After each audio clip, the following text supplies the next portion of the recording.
मेरी शादी को अभी 3 दिन ही गुजरे थे। मेरे ससुर ने मुझे आवाज देकर पुकारा। मेरे ससुराल में बस मेरे ससुर ही रहते थे।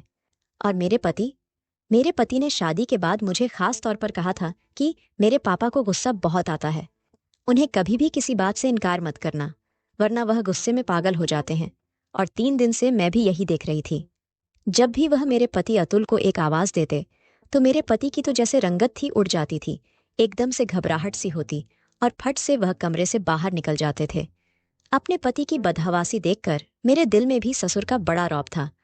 गुस्से में तो वह वाकई ही रहते थे। शादी के 3 दिन ही गुजरे थे। चौथा दिन था कि जब सुबह सुबह अतुल ने मुझसे कहा कि आज हम घूमने बाहर जाएंगे। मैं भी बहुत खुश थी। लेकिन उस वक्त मेरे ससुर ने अतुल को पुकारा था। वह फौरन से कमरे से बाहर चले गए। बाहर से मुझे अपने ससुर के चीखने चिल्लाने की आवाज आ रही थी। कह रहे थे कि 3 दिन शादी के हंगामे में गुजर गए। तुम्हें एहसास भी है कि फैक्ट्री में तुम्हारे ना होने की वजह से इतना नुकसान हो सकता है, और आज फिर तुम छुट्टी करके बैठ गए। अभी के अभी फैक्ट्री पहुंचो। सारे के सारे वर्कर्स के सर पर खड़े रहो, ताकि वह ठीक से काम करें। तुम्हारी शादी मैंने इसलिए नहीं की कि तुम कमरे में ही घुसकर बैठ रहो। और अपनी पत्नी से भी कह दो कि किचन की जिम्मेदारी संभाल ले। यहाँ कोई और औरत तो है नहीं जो उसके नखरे उठाएंगी। यह सुनकर मुझे गुस्सा तो बहुत आया था। अभी 3 दिन ही हुए थे हमारी शादी को, और इन 3 दिनों में मैं ही नाश्ता बनाकर देती थी, जिस पर मेरे ससुर कई खामियां निकाल चुके थे। लेकिन अतुल ने मुझे प्यार मोहब्बत से यही समझाया था कि पापा की बात का बुरा मत मानना। 3 दिन तो मैं इसी सोच में उलझी रही कि ससुर का मिजाज आखिर ऐसा क्यों है। लेकिन आज जो शोर शराबा मेरे ससुर ने मचाया था, मैं तो बहुत घबरा के रह गई थी। अतुल जब कमरे में दाखिल हुए तो उनका चेहरा बुझा हुआ था। कहने लगे कि माफी चाहता हूं, मुझे फैक्ट्री जाना पड़ेगा। मैंने कहा, कोई बात नहीं, काम पहले है, बाहर हम फिर कभी चले जाएंगे। मैंने भी ऐतराज नहीं किया था। अतुल तो अपनी फैक्ट्री पर चला गया था। मैं किचन में आकर बेदिली से बर्तन धोने लगी। शादी के चौथे दिन ही मैंने खाना भी बनाया, और घर के सारे काम भी मुझे करने पड़े। मेरे ससुर ने नौकरानी को भी जवाब दे दिया था। कहते थे कि जब बहू घर में आ गई है तो सफाई भी वही करेगी। मैंने पूरे घर की सफाई कर ली थी, और थक हार कर अब मैं अपने कमरे आराम करने के लिए जाने लगी। तो मेरे ससुर ने मुझे आवाज दी। वह अपने कमरे में बैठे थे। मैंने सर पर अच्छी तरह से दुपट्टा ओढ़ लिया, लेकिन दुपट्टा रश में था। इसलिए जब अपने ससुर के कमरे में गई तो दुपट्टा फिसल कर नीचे आ गया। मैंने पूछा, जी पापा जी, कुछ चाहिए था आपको? उन्होंने मुझे सर से पांव तक बड़े गौर से देखा, फिर बड़े अजीब अंदाज से अपने सुख होठों पर जुबान फेरी। कहने लगे, दूध, दूध चाहिए। यह सुनकर मुझे सबसे पहले अपने दुपट्टे का ख्याल आया था कि मेरे सीने से दुपट्टा सरक चुका था। मैंने फौरन अपना दुपट्टा सही किया और कमरे से बाहर आ गई। मुझे अपने ससुर की यह हरकत अजीब लगी थी। ससुर तो बाप की जगह होता है, और बाप कभी भी बेटियों को सर से पांव तक इस तरीके से नहीं देखता। मैं फौरन किचन में आ गई। मेरा दिल जोर जोर से धड़क रहा था। मुझे बड़ा अजीब सा लग रहा था। मैंने फ्रिज खोली और दूध का गिलास भर के दुपट्टा अच्छी तरह से खुद पर लपेटकर अपने ससुर के कमरे में आ गई। साइड टेबल पर दूध का गिलास रख दिया। इससे पहले कि मैं कमरे से बाहर जाती, ससुर मुझसे कहने लगे कि थोड़ी देर मेरे पास बैठा करो, बात कर लिया करो। घर में अब तुम्हारे अलावा तो कोई होता नहीं है, और मैं बड़े दिनों से अकेला था, और अकेला ही बैठकर बोर हो जाता हूं। यह सुनकर मैं परेशान सी हो गई थी। मेरे ससुर के कमरे में सिर्फ एक बेड था। अलमारी थी, बैठने के लिए अलग से कोई कुर्सी नहीं थी। इसलिए मुझे मजबूरन ही बेड के किनारे पर ही बैठना पड़ा। वह मुझे इधर उधर की बातें करने लगे, लेकिन जैसे ही उन्होंने दूध का गिलास पकड़कर मुंह को लगाया तो फौरन उसे पीछे हटा लिया। कहने लगे, इतना ठंडा दूध ये मैं नहीं पी सकता, मुझे तो गरम गरम दूध पसंद है। ये कहते हुए फिर उनकी नजरें मेरे चेहरे से होते हुए मेरे पूरे बदन पर सफर करने लगी। उनकी नजरों में न जाने ऐसा क्या था कि मैं उलझन का शिकार होने लगी थी। मेरे हाथों में पसीने से उतरने लगे थे। चेहरे पर पसीने के कतरे साफ दिखाई देने लगी थी। कहने लगे, जाओ ना, इसे गर्म करके ला दो। मैंने दूध का गिलास पकड़ा और खड़ी हो गई। वैसे तो 3 दिन से मेरे ससुर जब अतुल घर में होता था बड़े ही गुस्से में बात कर रहे थे, लेकिन आज तो उनका लहजा बहुत ही धीमा था। लग ही नहीं रहा था कि ये मेरे वही ससुर है जो 3 दिन से अतुल को चिल्ला चिल्ला कर बुला रहे थे, गुस्से से अतुल से बातें कर रहे थे, डांट रहे थे। मैंने दूध को पतीली में डालकर जरा सा गर्म किया, फिर गिलास में डालकर अपने ससुर के पास ले गई। जैसे ही मैंने ग्लास उनके आगे बढ़ाया, उन्होंने ग्लास के साथ मेरा हाथ भी थाम लिया। मुझे तो जैसे पूरे बदन में करंट सा लगा था। मैंने फौरन घबराकर हाथ पीछे करना चाहा तो उन्होंने मेरा हाथ छोड़ दिया। मैं कमरे से बाहर जाने लगी तो कहने लगे कि अरे बाहर कहाँ जा रही है, बैठो ना मेरे पास, मुझसे बातें किया करो। ये तन्हाई का डांस तो मुझे अब और भी ज्यादा डसने लगा है। ये कहकर ससुर ने ठंडी आहें भरी। मुझे अब और भी ज्यादा अजीब सा लग रहा था। मुझे तो उनकी बातें सुनकर अजीब सा महसूस होने लगा था। फिर कहने लगे, तुमने शादी के अगले दिन जो लाल रंग का फैंसी ड्रेस पहना था, बड़ा जच रहा था तुम पर। आज शाम वही पहन लेना। यह सुनकर भी मुझे बुरा लगा था। यह फरमाइश तो अतुल को मुझे करनी चाहिए थी, ना कि मेरे ससुर को। अब तो मेरे ससुर ने रोज का तमाशा ही पकड़ लिया था। जब अतुल फैक्ट्री जाता, मेरा ससुर मुझे अपने कमरे में बुला लेता, मुझे अजीब नजरों से देखता, बार बार अपने सूखे होठों पर जबान फेरने लगता, फिर कहता, मुझे दूध पीना है, मुझे दूध गर्म करके दो। मैं दूध का गिलास देकर जाने लगती तो मेरा हाथ पकड़ लेता, कहता, मेरे पास बैठकर मुझसे बातें किया करो। मैं भला क्या बात है कर सकती थी। मैं काम के बहाने बनाकर निकलने लगती कि मुझे खाना बनाना है, बर्तन धोने हैं। असल में मुझे यह सब अच्छा नहीं लगता था। अब मेरा दिल बेचैन सा होने लगा था। सोच रही थी मुझे अतुल से बात करनी चाहिए, लेकिन कैसे करती। वह तो अपने बाप के सामने कांपता था, एक शब्द नहीं बोलता था। सर झुकाए जी पापा, जी पापा ही कहता रहता था। एक दिन मैं किचन का सारा काम कर रही थी कि मेरा ससुर अचानक से किचन में आ गया। मुझे पीछे से पकड़ लिया, झटके से टेबल से लगा दिया और पीछे से ही मेरी, और फिर जो कुछ मेरे साथ किया। मैं अपनी इज्जत बचाकर अपने कमरे में चली गई।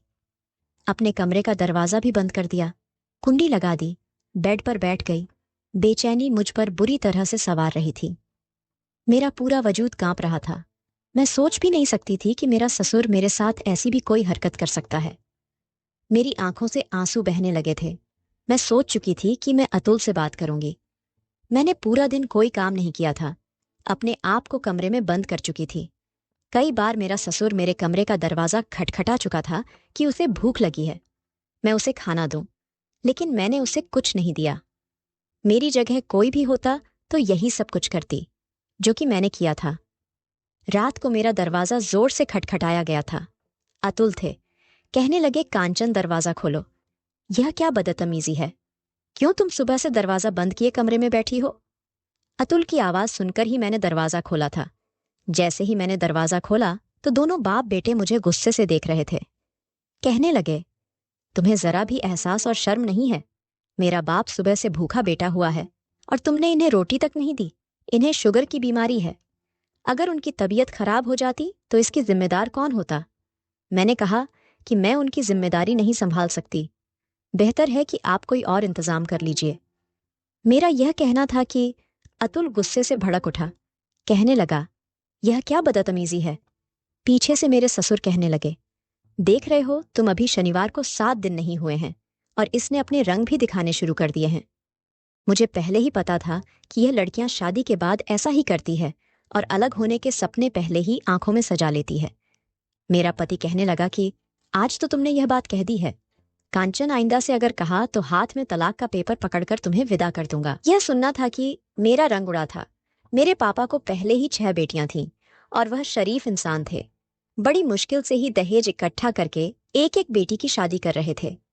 मेरी माँ भी मुझे विदा करने के वक्त बोल चुकी थी कि कभी भी लड़कर हमारे घर पर वापस मत आना, अपने पति और ससुर की हर बात मानना और अपना घर बसाने की कोशिश करना। लेकिन जो कुछ मेरा ससुर चाहता था वह मैं नहीं कर सकती थी। उसकी हरकतें और बेबाक की गुस्ताखियां दिन पर दिन बढ़ती जा रही थीं। उस वक्त अतुल जितने गुस्से में थे, मैं अगर बताती तो यकीनन मुझे ही झूठ कह देते। मैंने कोई जवाब नहीं दिया, जाकर बेड पर बैठ गई। मेरे ससुर कहने लगे, अतुल इसको आखिरी बार समझा दो, इसका दिमाग सही कर दो, वरना फिर मैं इसकी माँ से जाकर बात करूंगा, उसके बाप से कहूंगा कि संभालो अपनी बेटी। यह कहकर वह गुस्से से वहां से चले गए। मैंने एक गुस्से भरी नजर अपने ससुर पर डाली थी। अतुल कहने लगे कि क्या प्रॉब्लम है तुम्हारे साथ। तुम्हारे सर पर कौन से 8-10 मेंबर का बोझ है जो तुमसे संभाल नहीं जाता। अरे मेरा एक ही तो बाप है ना, माँ है ना, कोई बहन भाई। ऐसी जिंदगी की तो लड़कियां ख्वाहिश करती है जहां उनके सर पर कोई जिम्मेदारी ना हो। मैंने कहा कि काश कि मेरी सास और देवर नंद होते, जो आज मैं जिस हाल से गुजर रही हूं उस हाल से ना गुजरती। मेरी बात पर वह मुझे गुस्से से देखने लगे। कहने लगे, ऐसी कौन से मसले पैदा कर दिए हैं मेरे बाप ने? तुम्हारे सर पर सिर्फ 2 वक्त की रोटी तो देनी पड़ती है, वह भी तुम्हें बोझ लग रही है। देखो, अपने घर में झगड़ा फसाद नहीं किया जाता। मैं फैक्ट्री से थका हारा आता हूं और आते ही यह सब कुछ नहीं देख सकता। मुझे सुकून चाहिए।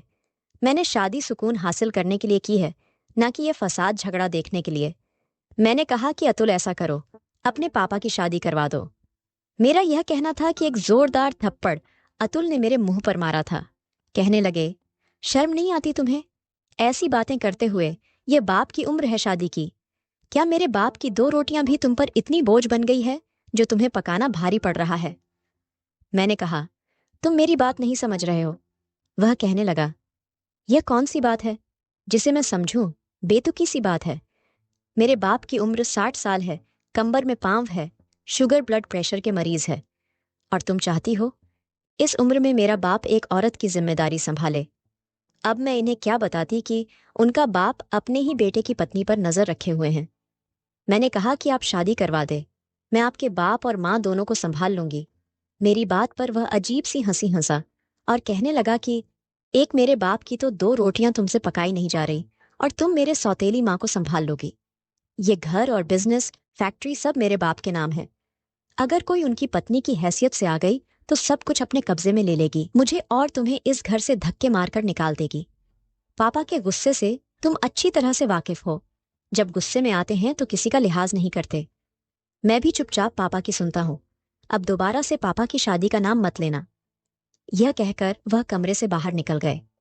अब मैं सोच में पड़ गई थी कि मुझे क्या करना चाहिए।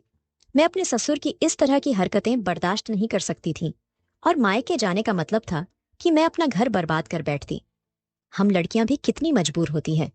अपना घर बसाने के लिए क्या कुछ हमें बर्दाश्त करना पड़ता है। अब मैं तलाक ले लेती तो दोबारा मेरी शादी का सवाल ही पैदा नहीं होता था। अगर मैं तलाकशुदा हो जाती तो मेरी छोटी बहनों के भी रिश्ते आने बंद हो जाते। मैं तड़प तड़प कर आंसू बहा रही थी। मैं आंसू दुपट्टे से साफ करने लगी कि फौरन से अतुल की आवाज आ गई। कहने लगा, कांचन बाहर आओ, जल्दी से नाश्ता पराठा बना कर दो। पापा को बाजार का खाना हजम नहीं होता। मैंने बाहर जाकर नाश्ता बनाया और कमरे में आ गई। मैंने उस दिन खाना भी नहीं खाया था, लेकिन अतुल ने एक बार भी मुझे यह नहीं कहा कि तुम भी पूरे दिन से भूखी हो, खाना खा लो। मर्द कभी औरत की परवाह नहीं करता, बस उसे अपने कामों से मतलब होता है। अतुल का शुमार भी ऐसे ही मर्दों में होता था। मैंने उसके बाद अपने होठ बंद कर लिए थे। अतुल जब फैक्ट्री चले गए तो मेरा ससुर मुझे आवाज देने लगा। मैं बड़ी मजबूरी में और बेबसी में उनके कमरे तक गई थी। मुझे देखकर वह अजीब सी हंसी हंसने लगा। तुम क्या समझती थी? तुम्हारे हुस्न का जादू मेरे बेटे के सर पर चढ़ गया होगा और तुम्हारे लिए वह मुझे छोड़ देगा, मुझसे अलग होकर तुम्हें एक अलग घर ले देगा। अपनी सोच को बदल लो तो बेहतर है। मैंने उसके पर अच्छी तरह से कतर रखे हैं। वह चाह कर भी कहीं जा ही नहीं सकता और ना ही तुम जा सकती हो। इसलिए मैंने किसी अमीर घराने की लड़की से अपने बेटी की शादी नहीं की कि कहीं वह मेरे बेटे को उड़ाकर ही ना ले जाए। इसलिए तुम्हें लेकर आया था, क्योंकि मैं जानता था कि तुम्हारे बाप के हालात ऐसे नहीं कि वह तुम्हारा घर बसाने के बाद दोबारा से तुम्हें अपने घर बैठा सके या अलग से कोई घर दिला सके। अब अगर तुम चाहती हो कि तुम्हारी जिंदगी आसान हो तो तुम वही करोगी जो मैं तुम्हें कहूंगा। मैं बेहद परेशान होकर रह गई थी। कहने लगे, जाओ जाकर मेरे लिए गर्म दूध लेकर आओ। यह शब्द मेरे अंदर आग लगा देता था। मेरा जी चाहता कि मैं अपने आप को खत्म कर लूं।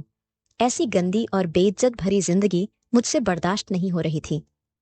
मैं अब यही करती थी कि खाना पीना अपने ससुर के कमरे में पहुंचाकर फौरन बाहर आ जाती थी। ना ही उनके पास बैठती थी, ना बात करती थी। ज्यादातर वक्त अपने कमरे में गुजारने लगी थी। एक दिन तो हद ही हो गई। मेरे ससुर ने अतुल का भी लिहाज नहीं किया। रात को खाना खा रहे थे। मैंने अपने ससुर की फरमाइश पर बिरयानी बनाई थी। बिरयानी बनी भी बहुत अच्छी थी। खाना खाते हुए कहने लगे, आज तो बहू ने मेरा दिल खुश कर दिया, बहुत मजे का खाना बनाया है। अतुल यह सुनकर मुस्कुराने लगा, मुझे गौरव भरी निगाहों से देखने लगा, लेकिन मुझे जरा भी खुशी नहीं हुई थी।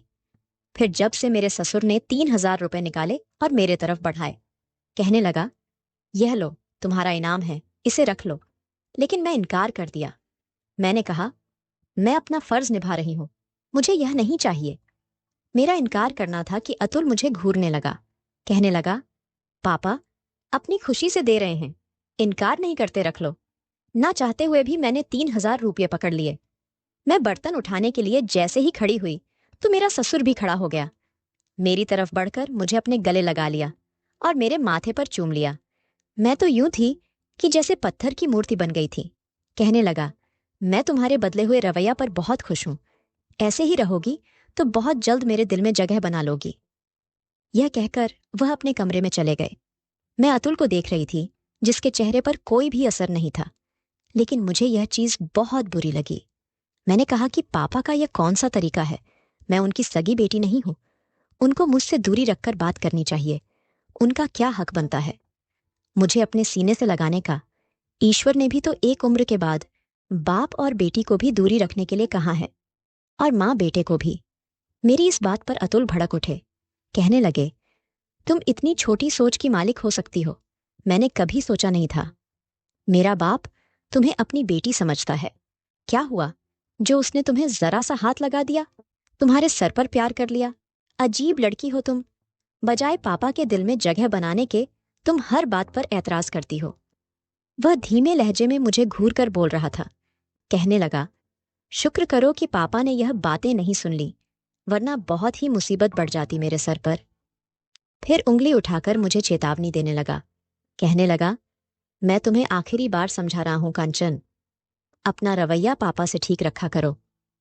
मैं रोने लगी। मैंने कहा, अतुल मेरी बर्दाश्त की हद खत्म हो चुकी है। ऐसा करो, मुझे जहर लाकर दे दो या अपने बाप की शादी करवा दो। यह कहकर मैं कमरे में चली गई।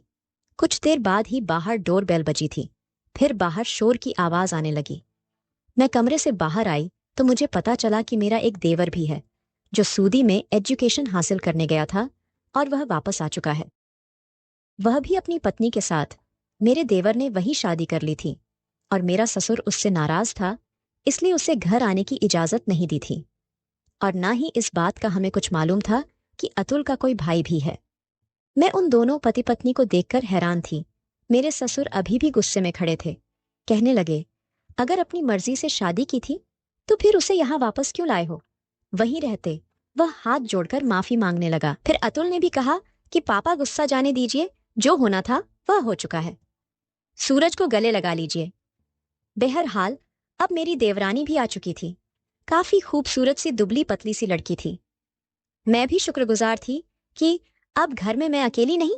मेरी देवरानी काफी खुश मिजाज और बातूनी किस्मत की लड़की थी। मेरे साथ घुल मिल गई थी। सूरज अतुल के साथ फैक्ट्री जाने लगा था। मेरे ससुर का ध्यान मुंह से हटकर अब देवरानी की तरफ हो गया था।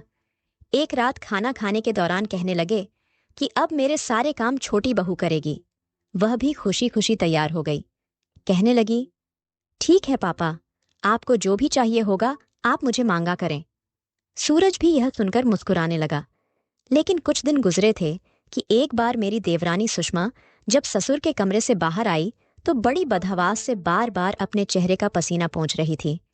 मैं समझ सकती थी कि वह किस तकलीफ से गुजर रही है।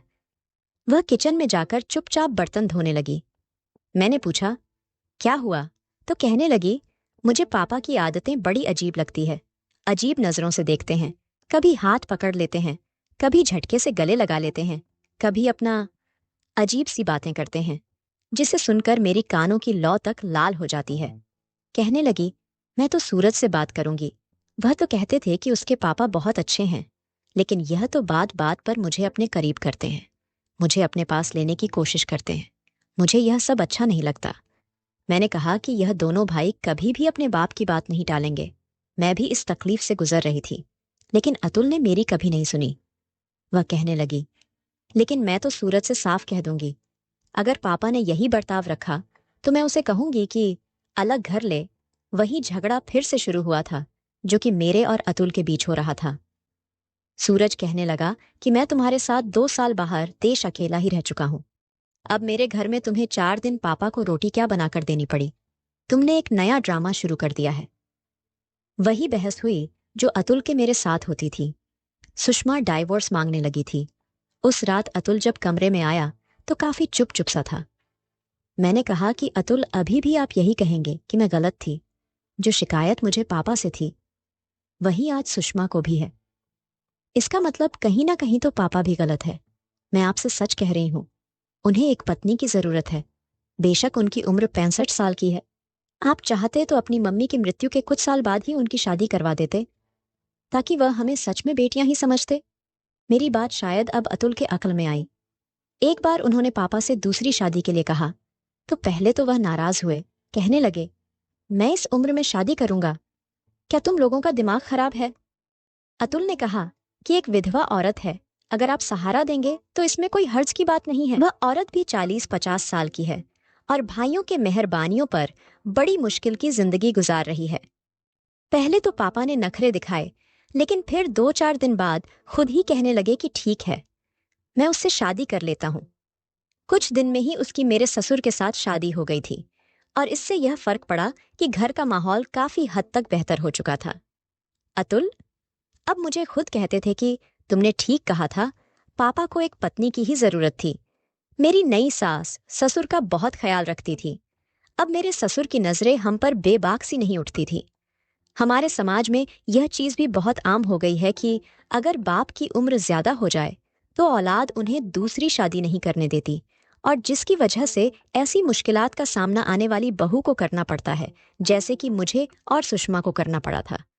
तो दोस्तों, अगर आपको यह कहानी पसंद आती है तो वीडियो को लाइक करें और स्टोरी कॉर्नर चैनल को सब्सक्राइब करें और बेल आइकन पर क्लिक करें और इसे ऑल पर सेट करें ताकि आपको नए वीडियो की सूचना तुरंत मिल जाए।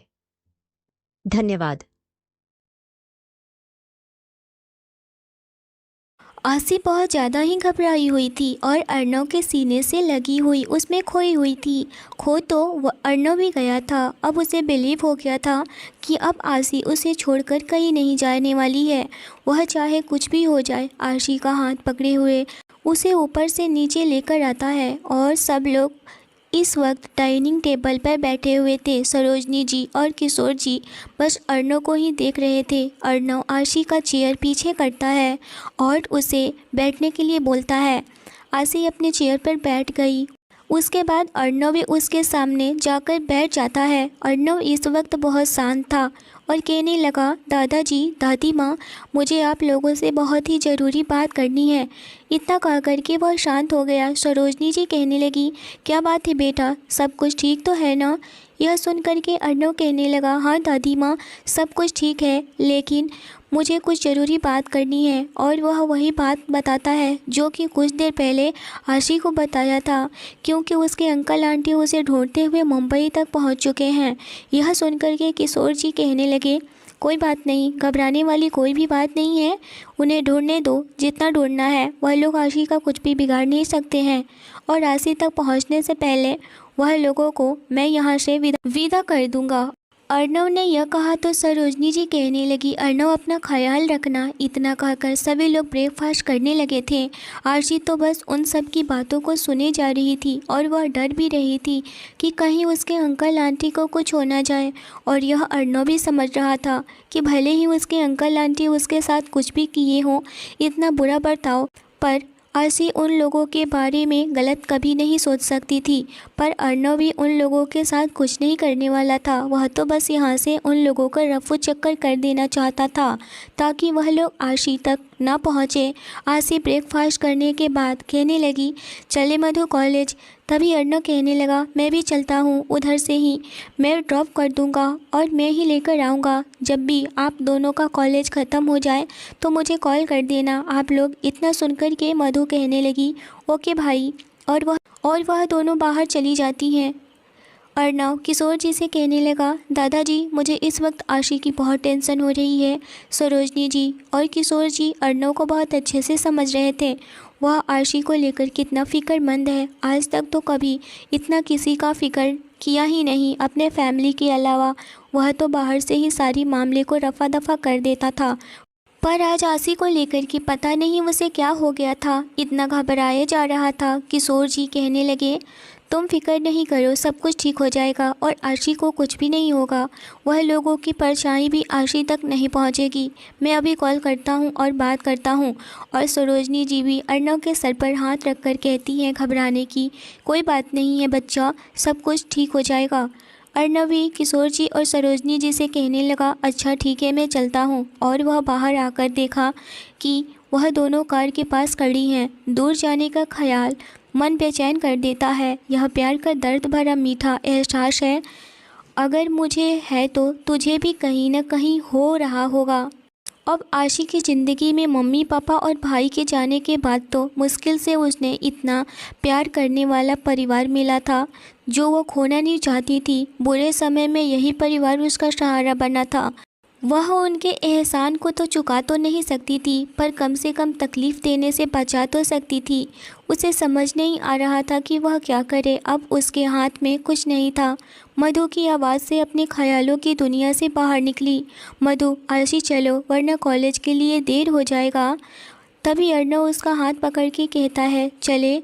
आशी होश में आते हुए भारी मन से हाँ चलते हैं, पर चेहरे पर दिखाई नहीं कि वह नहीं चाहती है कि सब उसे ऐसे देखकर परेशान हो। मधु और आशी कॉलेज के लिए अर्णव के साथ चल पड़ी। आशी और मधु कॉलेज ख़त्म करने के बाद अर्णव को फ़ोन कर दी और अर्णव उन्हें लेने के लिए कॉलेज पहुंच गया। कॉलेज से आने के बाद सरोजनी जी और किशोर जी बैठे हुए थे। सभी हॉल में बैठ कर के अर्णव का इंतज़ार कर रहे थे। कुछ देर के इंतज़ार के बाद अर्णव आ गया। किशोर जी अर्णव को देख कर के, बरखुरदार, पहले फ्रेश हो जाओ, फिर बात करते हैं। अर्णव, जी दादाजी, और अपने कमरे में चला जाता है। थोड़ी देर के बाद वह घर के कपड़ों में आता है। अर्णव कहने लगा, क्या बात करनी है दादाजी, और वह सोफे पर बैठ जाता है। सरोजनी जी, बोलिए, आपको क्या बोलना था अर्णव से, वह किशोर जी के तरफ इशारा करते हुए कहने लगी। यह सुनकर के किशोर जी आशी को एक नज़र देखते हैं। फिर अर्णव को आशी इस वक्त कहीं ना कहीं फ्रस्ट्रेट उसके चेहरे पर साफ दिखाई दे रहा था। किशोर जी को न बोलते हुए देख कर के अर्णव कहने लगा, बोलिए दादाजी, क्या बात है, क्या कहना चाहते हैं आप। अर्णव की बात सुनकर के किशोर जी कहने लगे, बेटा, मैं यह कह रहा था कि तुम अपने और वह कड़क आवाज़ में, क्या हम जान सकते हैं कि यह सब कब से तुम मुझसे बातें छुपा रहे हो।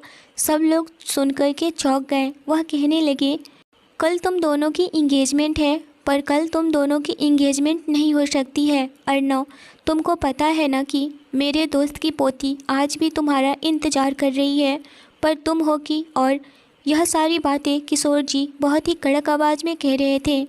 किशोर जी के कड़क आवाज़ सुनकर के आशी डर गई, क्योंकि जब किशोर जी गुस्सा होते हैं तभी ऐसी बातें करते हैं। पर अर्णव अभी भी शांत था, नहीं तो वह हमेशा मस्ती मजाक करते रहता था। किशोर जी आशी को देख कर के, आशी, आप बताओ, आपका क्या कहना है।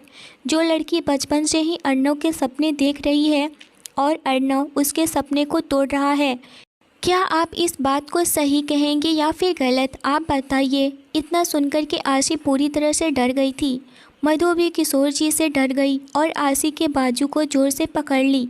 आशी की हिम्मत नहीं हो रही थी कि वह किशोर जी के चेहरे को देख सके, पर मधु को इतना डरते देख करके अपना डर साइड में करके वह मधु के हाथ को सहलाने लगी, जिससे कि उसने आशी को पकड़ा हुआ था।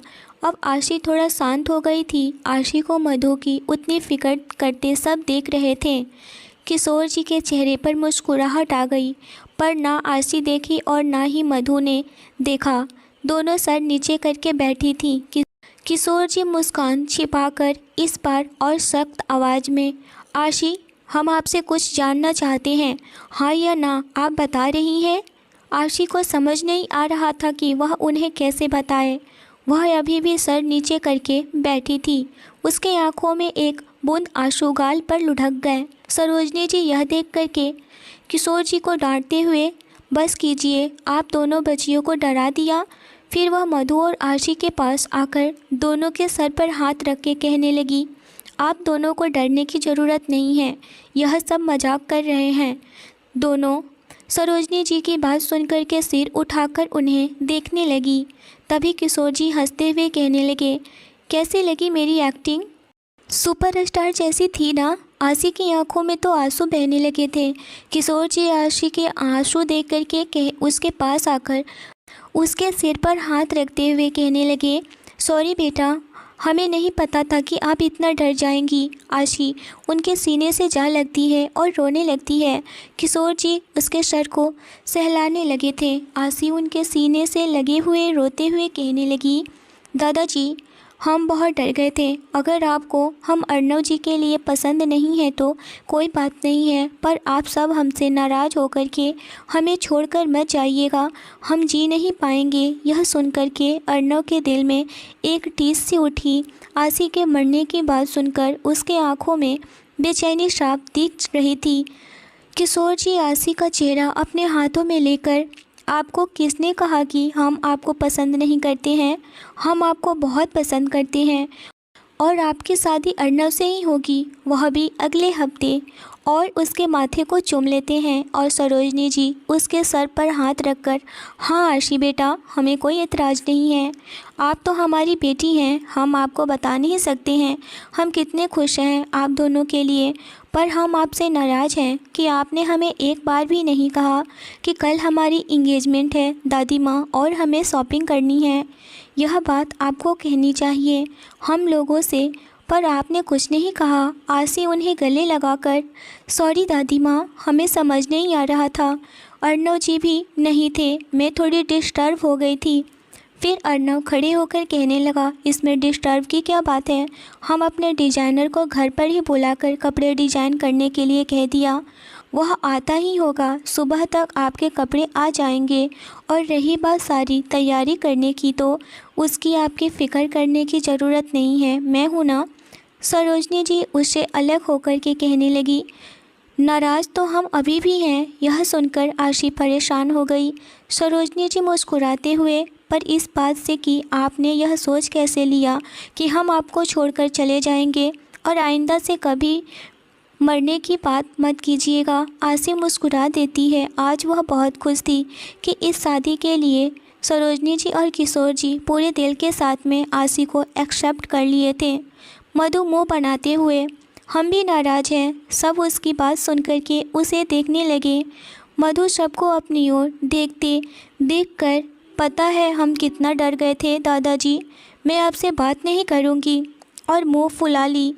फ्लो में ही मधु ने, दादी माँ को भी बता दूँगी कि आपने आज सुबह रसगुल्ले खाए थे। किशोर जी उससे घूरकर देखने लगे। मधु को जब एहसास हुआ कि उसने दांतों तले से जीभ दबा दी और आंखों से माफ़ी मांगने लगी। किशोर जी भी आंखों से ही कहने लगे, पहले फंसा दिया, अब माफ़ी मांग रही हो, बहुत अच्छा बेटा। अब पता नहीं यह हिटलर सरोजनी जी क्या करेंगी। सरोजनी जी किशोर जी को घूरते हुए, क्या मधु सही कह रही है? किशोर जी हकलाते हुए, अरे वो बच्ची है, आप क्यों उसकी बात मान रही हैं? सरोजनी जी, आपको तो मैं बाद में देखती हूँ। मधु और आशी उन दोनों को देखकर मुंह दबाकर हंस रहे थे। उनकी थोड़ी देर पहले ही सारी एक्टिंग उन पर ही महंगी पड़ गई। आशी और अर्नव तो पूरी तरह से हैरान थे कि क्या सच में दादाजी और दादी माँ उससे शादी के लिए मना कर देंगे। तभी आशी के दिमाग में यह बात आई कि क्या सच में दादाजी के फ्रेंड की पोती भी है जो कि अर्नव से प्यार करती है। यह सोच करके उसके दिमाग में बहुत सारे सवाल आने लगे। उसको खुद में ही बड़बड़ाते देख करके किशोर जी कहने लगे, क्या हुआ आशी बेटा, क्या सोच रही है? खुद में ही वह कहने लगी, दादाजी, क्या सच में आपके दोस्त की पोती है जो कि अर्नव जी से अभी वह इतना बोली ही थी कि सरोजनी जी बीच में ही बात काटते हुए कहने लगी, हाँ बेटा, वह तो है, बट वह यहाँ है नहीं, वह तो अमेरिका पढ़ाई के लिए गई हुई है। यह सुनकर के आशी थोड़ी रिलैक्स फील की, वरना उसके तो चेहरे की हवाइयाँ उड़ी हुई थी। यह देख कर के किशोर जी कहने लगे, आपको डरने की कोई ज़रूरत नहीं है, क्योंकि आज तक अर्नव कभी भी किसी लड़की को आंख उठाकर नहीं देखा। आप पहली लड़की हैं जिसे वह इतना प्यार करता है। आज हमारे बीच में बैठा हुआ है और आपको ही देखे जा रहा है। देखिए, और वह सच में आशी को ही एक टक से देखे जा रहा था। यह सुनकर के वह अपनी नज़रें इधर उधर करने लगा, थोड़ी शर्मा गया था। आशी कहने लगी, सच में दादाजी आपकी एक्टिंग तो बहुत कमाल थी। तभी सरोजनी जी कहने लगी, उनकी एक्टिंग तो इन्हीं पर भारी पड़ गई। अब हमें यह बताइए कि आपने रसगुल्ला क्यों खाए। यह सब सुनकर के मधु और आशी हंसे जा रही थी। अर्णव कहने लगा, हंसने की कोई बात नहीं है, आप लोग जल्दी से रेडी हो जाइए, डिजाइनर को हमने बुला रखा है और वह आता ही होगा। और कुछ ही देर में डिजाइनर आ भी गया और सबके अकॉर्डिंग डिज़ाइन जान करके वह चला गया। तभी फिर से घर में किसी की एंट्री होती है, शकुंतला सिंह जो कि कैलाश सिंह। यह दोनों हस्बैंड वाइफ थे। सब लोग अभी हॉल में ही सोफे पर बैठे हुए थे। उन दोनों को आता हुआ देख करके सरोजनी जी और किशोर जी खड़े हो जाते हैं और कहने लगे, आप ही लोगों का इंतज़ार था। हम लोगों ने आपको डिनर पर इनवाइट किए थे, तब आप लोग कैसे हैं। मधु भी फ़ौरन से जाकर के उन दोनों के पैर छू लेती है और अर्णव भी उन दोनों के पैर को छूता है। पर आशी बिल्कुल कंफ्यूज थी, उसे बिल्कुल भी समझ में नहीं आ रहा था। फिर भी वह आगे बढ़कर उन दोनों के पास जाती है और जैसे ही वह पैर छूने की कोशिश करती है, शकुंतला सिंह उसे रोक देती है और कहने लगी, आप कौन हैं, मैं तो आपको इस घर में पहले कभी नहीं देखी। तभी पीछे से अजय भी आता है। अजय कहने लगा, ओहो मॉम, यह कोई और नहीं है बल्कि आशी है, जो कि मैं आपको बताया था। शकुंतला जी यह सुनकर कहने लगी, ओहो, मतलब कि इन्हीं के बारे में मैं इतना सब कुछ सुना और यह अर्णव की होने वाली पत्नी है, काफ़ी सुंदर है। इतना बात होने के बाद आशी ने उनका पैर छुए और कैलाश जी को भी नमस्ते करती है। वह दोनों आशी को आशीर्वाद देते हैं। शकुंतला जी और कैलाश जी भी सरोजनी जी और किशोर जी के पैर छूते हैं और दोनों जाकर के सोफे पर बैठ जाते हैं।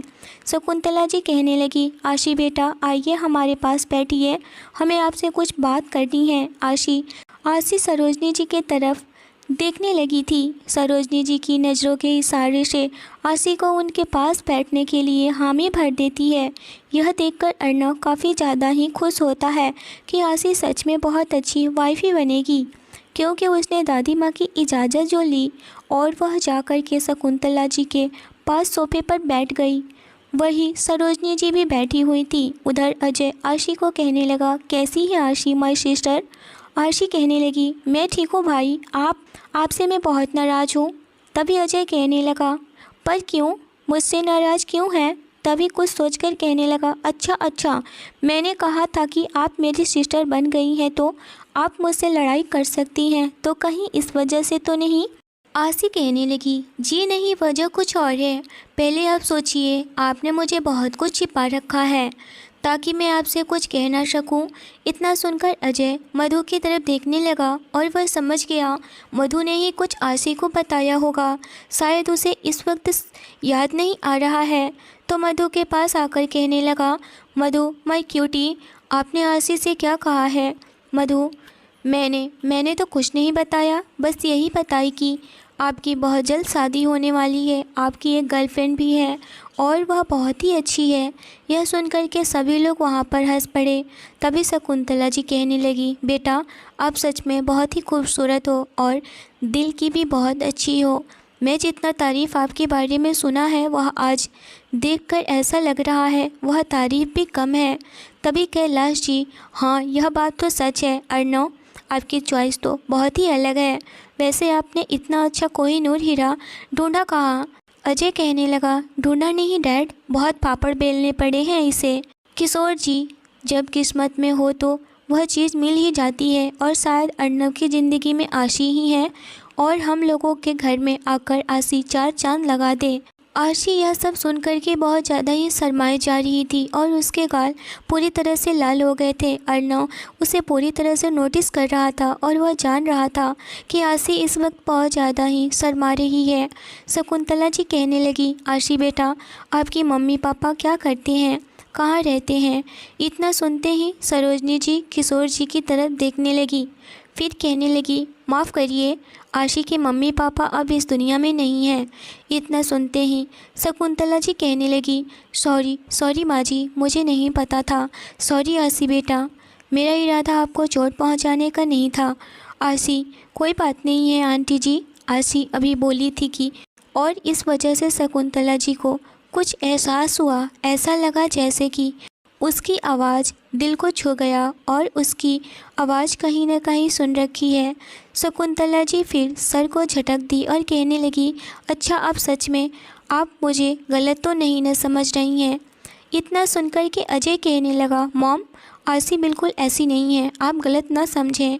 तभी अभी सब बात कर ही रहे थे कि किशोर जी कहने लगे, अच्छा चलिए बहुत बातें हो गया, डिनर करने चलते हैं। इतना सुनते ही आशी सरोजनी जी को हाथ से पकड़कर उन्हें उठाती है और उनके साथ जाने लगी थी। मधु कहने लगी, भाई आप कब पार्टी दे रहे हैं? क्या सच में कल ही आप भी इंगेजमेंट करेंगे? अजय कहने लगा, इसमें कोई शक है क्या? आप भी बता दो, आपको भी अभी इंगेजमेंट करवा ही देते हैं। मधु, नहीं भाई, मुझे अभी यह सब नहीं करना है, मुझे अभी बहुत लाइफ में आगे बढ़ना है, यह सब के चक्कर में मुझे नहीं पड़ना है, आप लोग ही फंसिए इसमें। और यह सुनकर के सब लोग हंस पड़े। सब लोग डाइनिंग टेबल पर बैठे हुए डिनर करने लगे। किशोर जी से कैलाश जी कहने लगे, तो अंकल जी आप क्या कह रहे हैं? कल ही आशी और अर्णव की इंगेजमेंट है ना, तो मैं सोच रहा हूँ कि लगे हाथ सिमरन और अजय की भी इंगेजमेंट कर ही दूँ। तभी सरोजनी जी कहने लगी, पर बेटा कल ही दोनों का कैसे? यह सुनकर अर्णव कहने लगा, दादी माँ एक ही जगह पर दोनों लोगों का इंगेजमेंट यह सही रहेगा, और फिर अजय और सिमरन की पहले शादी और उसके बाद हमारी शादी, यह कैसा आइडिया है? यह सुनकर के किशोर जी कहने लगे, यह तो बहुत ही अच्छा है, क्या कहना है कैलाश आपका? यह सुनकर के कैलाश जी भी कहने लगे, हाँ यह बहुत अच्छा है। सिमरन के मम्मी पापा से भी बात हो चुकी है, वह लोग भी कल इंगेजमेंट के लिए रेडी हैं। सारी तैयारियां तो हम लोगों के तरफ से हो चुकी है, आप लोग बताइए। किशोर जी, हमारी तरफ से भी हो चुकी है, बस थोड़ी सी छोटी मोटी चीज़ होगी जो कि सुबह होते ही हो जाएगी, उसमें कोई बात नहीं है। सब लोग हंसी खुशी डिनर करते हैं। अजय और उसके मम्मी पापा जाने लगे। अजय आशी से, आशी कोई इच्छा, क्या गिफ्ट लेकर आऊँगा? आप मुझे बता सकती हैं जो आपको चाहिए। भाई होने के नाते मैं वह फ़र्ज़ निभाना चाहता हूँ, क्योंकि मेरी कोई बहन नहीं है और आपने मुझे भाई बोला है, तो आप मुझसे खुल कर के बोल सकती हैं। यह सुनकर के शकुंतला जी कहने लगी, हाँ बेटा आपको जो चाहिए आप बोल सकती हैं। आशी, नहीं आंटी, मुझे कुछ नहीं चाहिए, यहाँ पर सब कुछ मुझे बिना कहे ही मेरे परिवार वाले लाकर दे देते हैं, बस आप लोग आ जाइएगा, वही मेरे लिए काफ़ी है। और आप भाई। इतना सुनकर के अजय आशी को अपने गले से लगा लिया। आशी की आंखों में आंसू आ गया। यह देख कर के शकुंतला जी के भी आंखें नम हो गई थी। आशी उन्हें जाने पहचाने सी लग रही थी। उन्हें बिल्कुल भी लग ही नहीं रहा था कि आशी से वह पहली बार मिल रही हैं। आशी के पास जाकर के शकुंतला जी उसे गले से लगा ली और कहने लगी, बेटा बिल्कुल भी फ़िक्र मत करिए, हम लोग ज़रूर आएंगे आपको देख कर के। पता नहीं मेरी अपनी बहन की याद आ रही है, बिल्कुल आप ही जैसी मेरी बहन थी। आपकी आवाज़ और मेरी बहन की आवाज़ बिल्कुल सेम थी। मुझे एकदम से हूबहू मेरी बहन की आवाज़ आपकी लग रही है। यह सुनकर के सरोजनी जी शकुंतला जी के पास आकर कहने लगी, आप इतना टेंशन मत लीजिए, होता है, और आइए मैं आपसे कुछ ज़रूरी बात करना चाहती हूँ। यह कह करके शकुंतला जी को सरोजनी जी साइड में लेकर गई और कहने लगी, आप यह सब क्या कह रही हैं? क्या कहना है माँ जी आपको? सरोजनी जी बस शकुंतला जी के चेहरे को ही देखकर कुछ कहने की कोशिश कर रही थी। सरोजनी जी कहने लगी, जो आप समझ रही हैं वही सही है कि आपकी बहन राशि के जैसे। मतलब क्या? इतना कहते ही शकुंतला जी को समझ में आ गया और वह फ़ौरन से सरोजनी जी के पास आकर कहने लगी, क्या सच में माँ जी आरसी मेरी अपनी सोनिया की बेटी है? सरोजनी जी हाँ में अपना सर हिला दी। यह सुनकर के शकुंतला जी सरोजनी जी के गले लग गई और कहने लगी, आपने इतनी बड़ी खुशी दी है कि मैं आज संभाल नहीं पा रही हूँ। आपने आज क्या कह दिया? इतने दिनों के बाद, इतने भाग दौड़ करने के बाद, इतने ढूंढने के बाद आज आशी मिल ही गई, और वह भी सोनिया, मेरी सोनिया की बेटी। और यह सारी बातें कोई पीछे से सुन रहा था, और वह कोई और नहीं बल्कि अजय और अर्णव ही थे, जो कि यह बात सुनकर के शकुंतला जी और सरोजनी जी के पास आए और कहने लगे, यह सब क्या बातें कर रहे हैं? सोनिया कौन है? सोनिया। सरोजनी जी उन दोनों को देख कर के कहने लगी, आप दोनों यहाँ? और अर्नव, दादी माँ जल्दी से बताइए ना, यह सोनिया कौन है? सरोजनी जी कहने लगी, सोनिया ही आसी की मम्मी है। अर्नव, यह सब आप क्या कह रहे हैं दादी माँ? कौन सोनिया? सरोजनी जी कहने लगी, मैं आपको बाद में सब कुछ समझा दूंगी, आप यहाँ से चलिए। और वह अजय और अर्नव का हाथ पकड़ कर के बाहर आ गई। शकुंतला जी ध्यान से आशी को देखने लगी और आते ही उसे गले से लगा ली और कहने लगी, आप बिल्कुल भी फिक्र मत करिए, हम लोग आपके साथ हैं। आज से आप मेरी बेटी हैं, बिल्कुल भी घबराने की ज़रूरत नहीं है, समझिए। आप अजय को अपने भाई बना है तो आप मुझे माँ मान सकती हैं। इतना कहकर आशी को वह बस गले लगा लेती है, जैसे कि एक माँ अपने बच्चे को गले से लगाती है। इतना सुनकर के अजय और अर्नव बिल्कुल हैरान थे। उन्हें बिल्कुल भी समझ में नहीं आ रहा था कि यहाँ क्या हो रहा है। अजय अपने मम्मी पापा को लेकर चला गया, सबसे मिलकर के अपने घर के लिए चल पड़ा।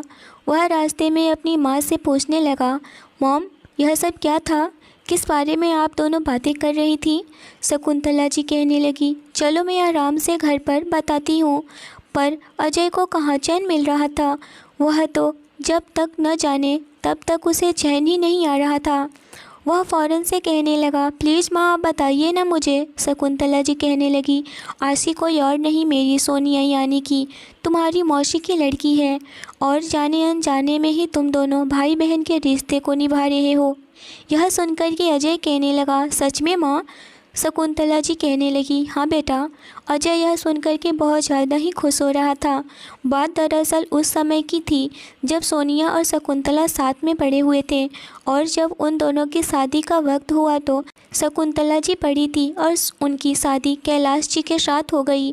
पर सोनिया जी को किसी से प्यार हो गया और वह उस लड़के के साथ भागकर शादी कर ली। सोनिया और शकुंतला के पापा बहुत ज़्यादा ही गुस्से में हो गए थे और सोनिया को अपनी बेटी मानने से भी इनकार कर दिए। वह कहने लगे, अब से वह मेरी बेटी नहीं, आज के बाद वह मेरे लिए मर गई है। पर सोनिया और शकुंतला कुछ दिनों के बाद मिले थे, पर फिर सोनिया सोनू अग्रवाल के साथ कहाँ रहने चली गई किसी को आज तक नहीं पता चला, और वही आशी उनकी बेटी थी। यह जानकर अजय बहुत ज़्यादा ही खुश हो रहा था आशी के लिए कि आशी सच में उसकी बहन है। वही अर्नव भी बहुत ज़्यादा ही बेचैन हो रहा था यह जानने के लिए कि सोनिया कौन है। वहीं आशी और मधु अपने अपने कमरे में चली गई थी। यह देख कर के सरोजनी जी और किशोर जी के कमरे में चला गया और कहने लगा, दादी माँ प्लीज़ बताइए ना क्या बात कर रहे थे। उस वक्त सरोजनी जी समझ गई कि जब तक से वह यह नहीं जान लेता तब तक से उसे नींद नहीं आएगी।